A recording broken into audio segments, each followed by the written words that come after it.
Oi pessoal, voltamos com as nossas videoaulas. Na semana passada eu fiz uma videoaula sobre princípios do direito das obrigações e coloquei um texto lá sobre o mesmo tema. E essa semana a minha ideia é colocar um texto com um viés mais crítico e mais histórico sobre a constitucionalização do direito das obrigações e o quanto isso interferiu nessa nova principiologia. Mas a nossa aula, né, hoje a videoaula, traz um aspecto mais dogmático, como eu tinha prometido para vocês. Então, na semana passada, a gente teve o artigo e o vídeo sobre o mesmo tema, e nessa semana a gente vai ampliar um pouquinho aí o conteúdo e colocar um texto linkando com o tema da aula anterior, mas o vídeo, né, de hoje, esse nosso vídeo de hoje, vai ser sobre os elementos da relação jurídica obrigacional. Isso porque a gente começou falando sobre essa perspectiva histórica, que continua então agora nesse texto sobre constitucionalização, mas também não pode esquecer outros tópicos que a gente vinha tratando, como as noções elementares, os conceitos básicos, etc. Então a minha ideia de hoje é falar um pouquinho sobre os elementos da relação jurídica obrigacional. Vocês podem fazer a resenha, que é aquele texto ou um parágrafo ali, mais para constar que vocês estão acompanhando a nossa disciplina, não vale nota, vou computar como presença, sobre qualquer um dos dois temas. Pode ser sobre constitucionalização do direito privado, do direito das obrigações, que é o tema do artigo, que eu vou disponibilizar, ou pode ser sobre a videoaula, que é sobre os elementos, né? Então, tratando sobre os elementos da relação jurídica obrigacional. Isso acontece porque uma relação obrigacional só pode ser assim chamada quando ela apresentar os elementos que a doutrina aponta como característicos para uma obrigação. Então, vocês lembram que quando a gente teve um encontro sobre os conceitos, nós falamos sobre o que é uma obrigação, o que é o direito das obrigações, né? E hoje a ideia é desmembrar, então dissecar essa obrigação para entender como ela se apresenta. Boa parte dos doutrinadores e mesmo aqueles que têm o primeiro contato com o direito das obrigações tem como pressuposto que uma relação obrigacional apresenta um credor e um devedor, sendo que o credor pode exigir a prestação desse devedor. Mas, na verdade, a grande maioria das relações obrigacionais apresentam dois ou mais sujeitos que, dependendo da prestação, vão estar na condição de credor ou na condição de devedor. Então, quando eu digo eu fui até a livraria e comprei um livro e pergunto para vocês quem é o devedor, não tem resposta, porque eu não dei os elementos, eu não disse devedor de que prestação. Se eu disser o devedor do dinheiro, sou eu que estou comprando o livro. Se eu disser o devedor do livro, porque a entrega do livro também é uma prestação, é a livraria. Então, o que eu quero mostrar para vocês é que uma relação jurídica obrigacional não se apresenta só como um credor, um objeto e um devedor, mas sim com um sujeito vinculado a uma prestação na condição de credor ou devedor, dependendo da descrição da fonte obrigacional, e um outro sujeito, né, no mínimo dois sujeitos, um outro sujeito que participa dessa relação na condição de credor barra devedor, né? Aliás, duas coisas, dependendo da prestação que a gente vai observar. Como o Código Civil trouxe uma classificação baseada nas modalidades, que é um tema que a gente vai estudar mais adiante, então um estudo mais aprofundado do elemento objetivo, que seria a prestação, nós vamos identificar os dispositivos do Código Civil aplicáveis àquele litígio a partir da prestação que é objeto da discussão. Então, se a discussão diz respeito ao pagamento, eu vou até a modalidade solver dívida em dinheiro. Se a discussão é sobre a entrega do livro, então eu paguei pelo livro, mas não recebi o livro, a obrigação é de dar, e aí tem que ver lá se é coisa certa, se é coisa incerta, para ver quais são esses dispositivos.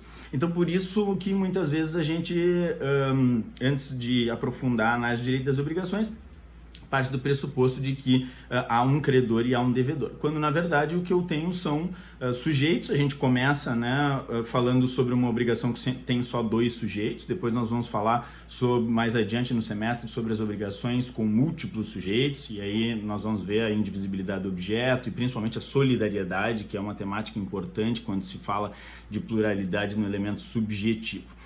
Mas por enquanto a gente pega uma obrigação simples. Portanto, a obrigação simples, ela vai ter um elemento subjetivo, que diz respeito aos sujeitos, um elemento objetivo, que diz respeito à prestação, e um terceiro elemento, que é um elemento virtual, que liga os sujeitos aos seus respectivos objetos na condição de credor ou na condição de devedor.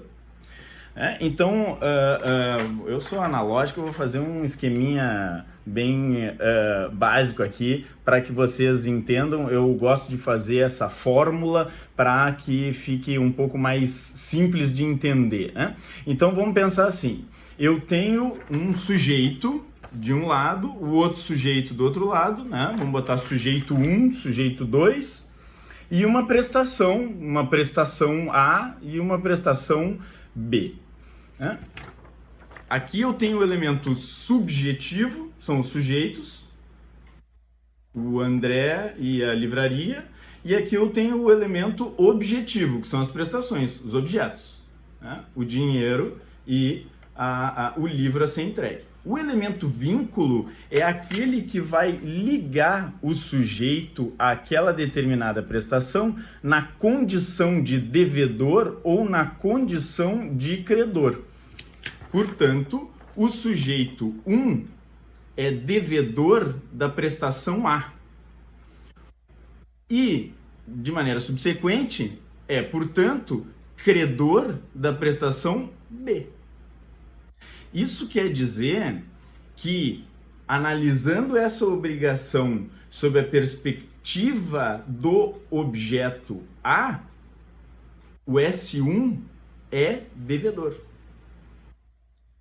Quando a gente faz o mesmo do outro lado, porque o direito das obrigações é isso, né? Ele é espelhado. A gente sempre analisa de um lado ou do outro lado. Quando a gente faz o mesmo do outro lado e aplica essa fórmula, a gente vai ver que o que acontece é que o sujeito 2 é devedor da prestação B, a qual o S1 é credor, e é credor da prestação A, a qual o S1 é devedor. Vamos dar nome para esses elementos, né? Elemento subjetivo aqui em cima, o elemento vínculo que torna esses sujeitos devedor ou credor dependendo da prestação, e o elemento objetivo aqui embaixo. Então vamos dar nomes para eles. O S1 eu vou chamar de André, que é o que está comprando o livro, e o S2 eu vou chamar de livraria.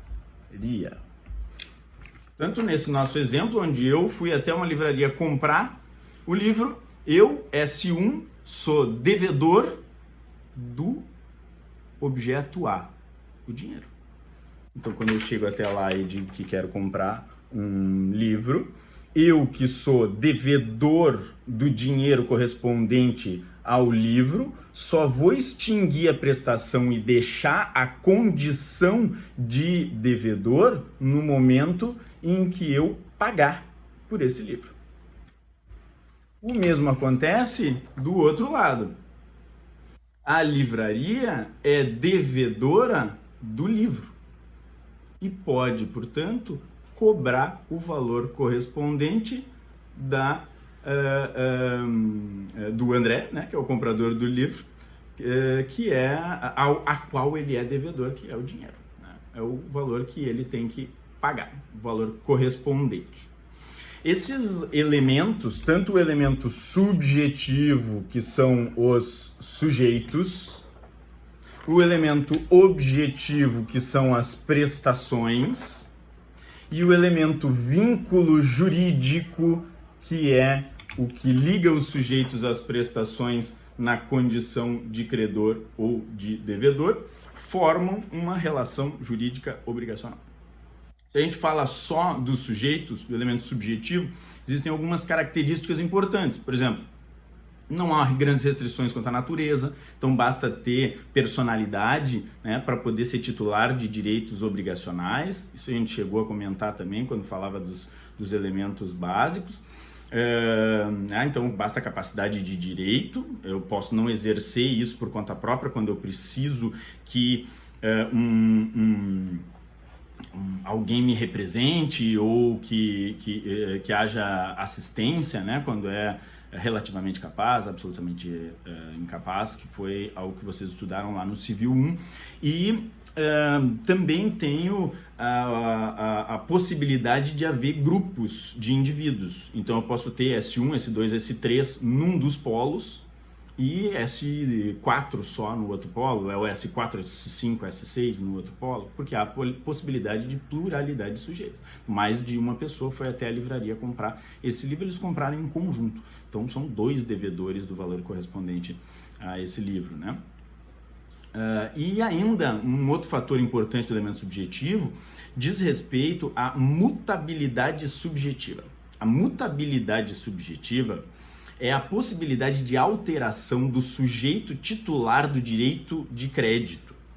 E isso acontece também no polo passivo, porque eu posso alterar o sujeito de quem se pode exigir.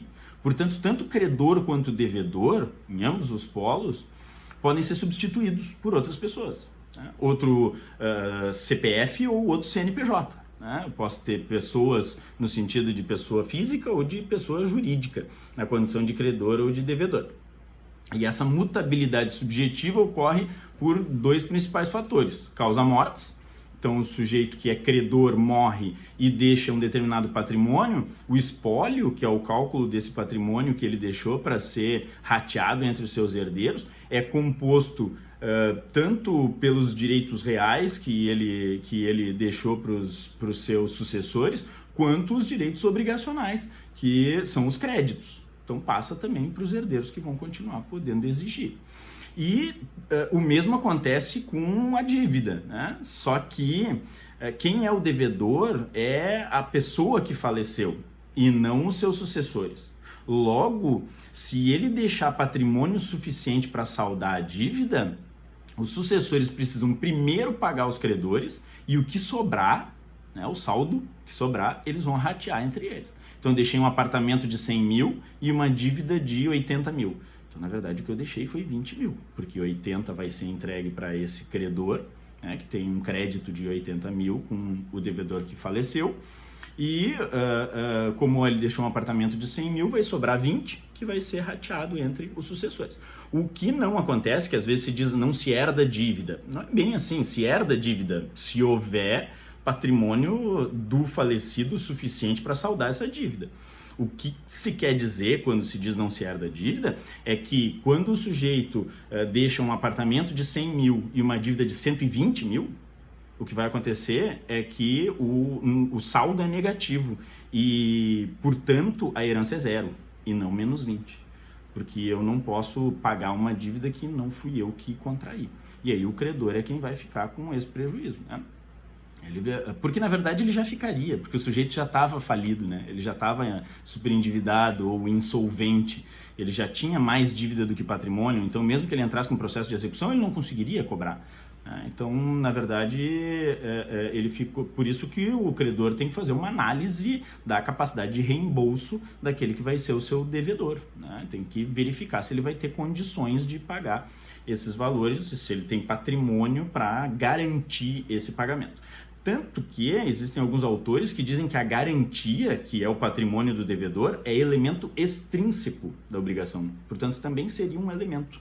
Assim como o fato jurídico gerador da obrigação, que é a fonte, matéria que nós vamos estudar mais adiante, também seria elemento da obrigação, porque está sempre presente. Mas ele é extrínseco porque ele não está na obrigação. Quando eu olho uma obrigação, eu não enxergo a sua fonte. Uma coisa é a obrigação, outra coisa é o contrato que deu origem à obrigação. Então, a fonte da obrigação é o contrato. Ele é elemento dessa obrigação porque toda obrigação tem uma fonte, mas ele não é a obrigação. Por isso ele é extrínseco, ele está fora da obrigação, né? A fonte é como se fosse a mãe da obrigação. É de onde a obrigação nasce.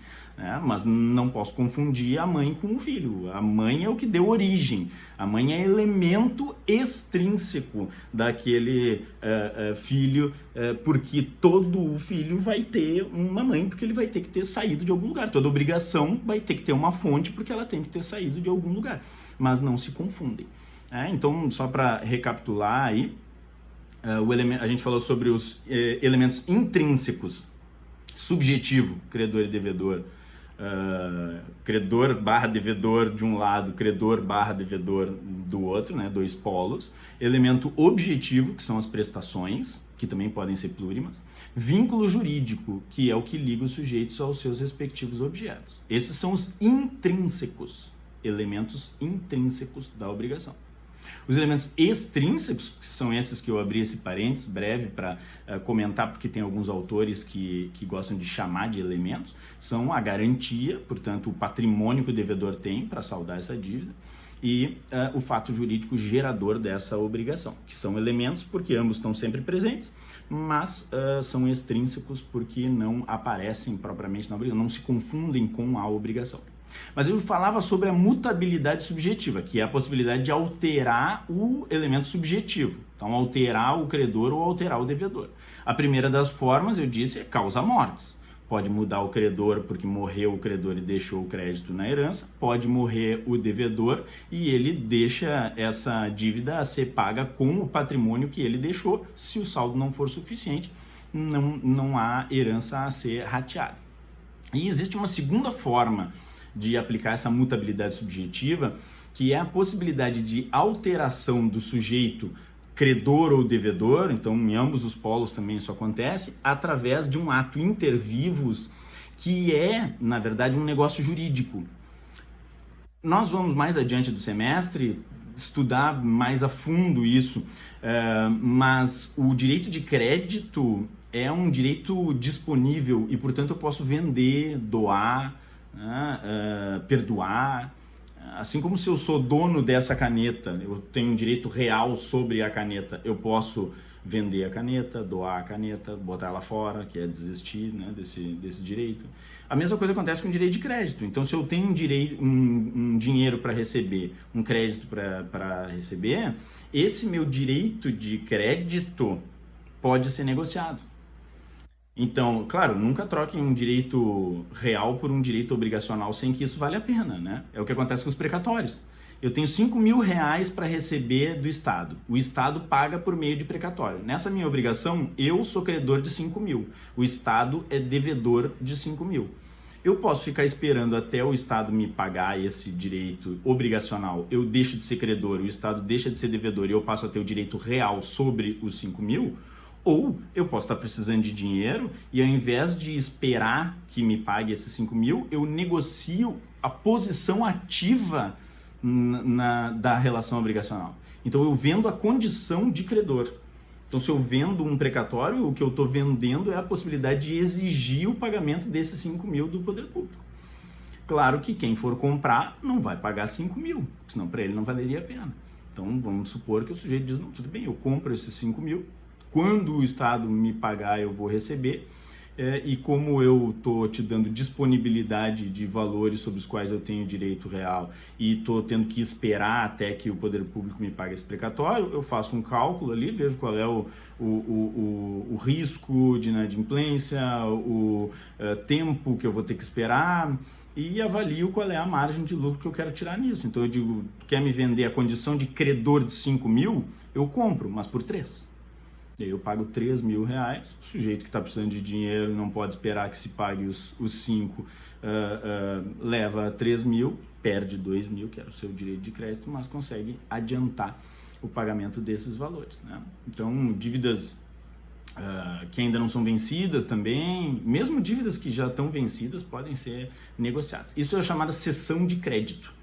Então, eu cedo o meu crédito, né? Gratuito ou onerosamente. E o mesmo acontece no polo passivo, que é a assunção de débito, também chamada de cessão de débito. Eu prefiro assunção, porque o crédito se cede, né, o débito se assume, né? Eu não vou ceder a posição de devedor. Na verdade, o terceiro é que vem e passa a ser o novo devedor, né? Ocupa a posição do devedor primitivo. Não é que ele paga a dívida no lugar dele, isso é outra questão que a gente vai ver lá para o fim do semestre, que é o pagamento por terceiro. Né? Terceiro interessado ou terceiro não interessado. Nesse caso, a assunção de dívida significa não extinguir a obrigação, ou seja, não há o pagamento, há simplesmente a alteração do sujeito que compõe o polo passivo. Então, uma coisa é o A deve R$1.000 para B. Se eu, que sou um terceiro e não tenho nada a ver com a relação entre A e B, chego com os R$1.000 e digo, tá aqui o dinheiro do A, que eu vou pagar para ele, isso não é assunção. Assunção é quando eu chego para o B, que é o credor, e digo para ele assim, ó, deixa que a dívida dele eu pago. Daqui um mês eu venho aqui e pago. Ou quando vencer a obrigação eu venho aqui e pago. E aí o A, que era o devedor originário, sai da obrigação e eu passo a ser o novo devedor. Claro que depois a gente vai estudar isso, tem vários requisitos, né? O credor tem que concordar expressamente, tem diversos requisitos para isso. E às vezes a gente pode pensar, quem é que vai querer pagar minhas dívidas, né? Bem que eu queria que alguém viesse e pagasse minhas dívidas, isso não acontece. Mas não é bem assim, é que normalmente não é gratuito, faz parte do negócio. Então, por exemplo, eu compro uma moto em 10 vezes de R$1.000. Aí no segundo mês eu pago os R$1.000 do primeiro mês, quando eu vou pagar os R$1.000 do segundo mês eu vejo que eu não vou ter dinheiro para pagar a moto, gasolina, estacionamento, IPVA, seguro, etc. Digo, quer saber, eu vou vender essa moto. Só que com a moto vem junto uma dívida de R$8.000. Então eu vendo a moto, né, para alguém por um valor menor do que aquele que eu comprei, vou perder dinheiro, né, porque eu estou desfazendo praticamente o negócio. Né? E às vezes posso não receber nada, porque eu comprei uma moto que zero é R$10.000 e agora eu tenho que achar alguém que compre uma moto usada com 2 meses de uso e pague R$8.000 por ela. Posso tentar vender, por exemplo, por R$8.500. A pessoa que comprar essa moto vai me dar só R$500 e vai levar a moto e a dívida junto. Então ele assume a dívida de R$8.000, que é o que falta pagar por essa moto. Depois, já está ficando um pouco extenso esse vídeo, a gente vai ter mais adiante a possibilidade de aprofundar esses temas, assim como o elemento objetivo, que nós vamos aprofundar mais adiante, porque nós vamos ter aí alguns encontros para tratar sobre as modalidades das obrigações. E aí nós vamos ver que dependendo do tipo de prestação, né, essa obrigação é de dar, fazer ou não fazer. E por fim, o terceiro e último elemento da relação jurídica obrigacional é o vínculo jurídico. E o vínculo jurídico é uma temática interessante porque se imaginava que ele era composto por uma via de mão dupla: exigibilidade por parte do credor, sujeição por parte do devedor. Só que o Brintz, que foi